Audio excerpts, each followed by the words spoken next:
నన్ను తెచ్చి సూసైడ్ చేస్తారు అన్న దొరికిందని చెప్తారు కదా అని తెచ్చి ఈయన ఏడ మా పాప ఎట్లా జరిగిందో అట్లా సూసైడ్ చేస్తారు అందరు ఇలా ఇస్తారు కదా సార్.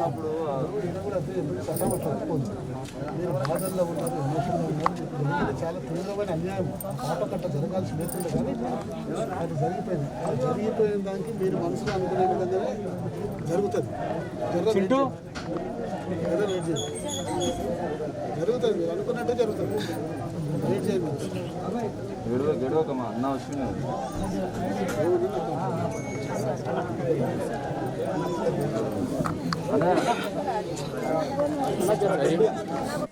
ఈరోజు చైత్ర అనే అమ్మాయిని దారుణంగా హింసించి రేప్ చేసి ఆ అమ్మాయిని చంపేయడం జరిగింది. ఒక నిందితుడు అతన్ని పట్టుకొని శిక్షించాలని చెప్పేసి అందరూ కూడా అంటున్నారు. తప్పనిసరిగా చట్టంలో ఎవరైతే ఇటువంటి కార్యక్రమాలు చేస్తారో ఆ కార్యక్రమాలని ఖచ్చితంగా ఖండించాల్సిందే తీవ్రంగా. అండ్ ఖచ్చితంగా వాళ్ళకు శిక్షార్హులు ఖచ్చితంగా శిక్షించబడతారు. అంటే ఈ ఘటనపై పోలీసులు కూడా సరిగా స్పందించలేదని ప్రభుత్వం కూడా ఇప్పటికీ కూడా దీనిపైన ఎలాంటి స్పందించకపోవడం వల్ల అంటే చాలామంది పెద్ద ఎత్తున ప్రతిపక్షాలు కూడా దీనిపైన వాళ్ళకు బాధిత కుటుంబానికి న్యాయం చేయాలని డిమాండ్ చేస్తున్నారు. దీనిపైన మీరు తప్పనిసరిగా ప్రభుత్వం ఆ బాధిత కుటుంబానికి న్యాయం జరుగుతుంది. నిందితుడిని కఠినంగా శిక్షిస్తారు. తొందరలో జరుగుతుంది. వెయిట్ చేయండి. ప్రభుత్వం తరఫున మీరు అలా వారికి ఎలాంటి భరోసాను కల్పించారు?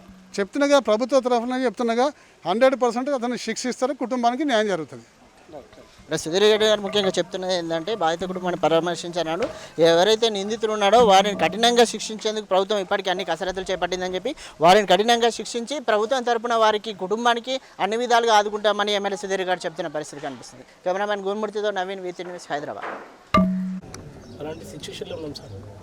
ఎందుకంటే మా బాబు పెద్దగా తెలియలేదు, మాకు హ్యాండిక్యాప్, వాళ్ళేం కష్టపడి బతికే పరిస్థితి లేదు. వాళ్ళకున్న భూములు ఇక్కడ చెరుగుతుంది, అక్కడ వీళ్ళు ఎస్ఎల్బీస్లో వెళ్ళిపోయిన భూములు ఏం లేదు, వాళ్ళ కాస్తుపాస్తులు ఏం లేవు.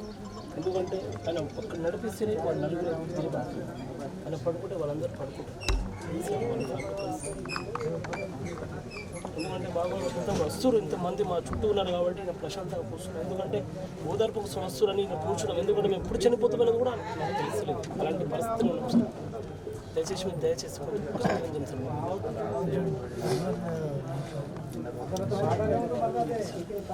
ఒక్కటే సార్ కోరుకున్నాను. ఎందుకంటే మీరు వస్తే ఆ కాగితం ఇక్కడ తట్టుకోలేకపోతున్నా సార్. కనీసం వచ్చిన కానీ కనీసం మా బంజారా నాయకులు ఇప్పుడు దాకా కనీసం కనికరిస్తలేదు వాళ్ళకు. ఏ ఎమ్మెల్యే తీసుకున్నారు మీరు తీసుకున్నారు, కోతుల ర్యాలీ కూడా తీశారు మీరు.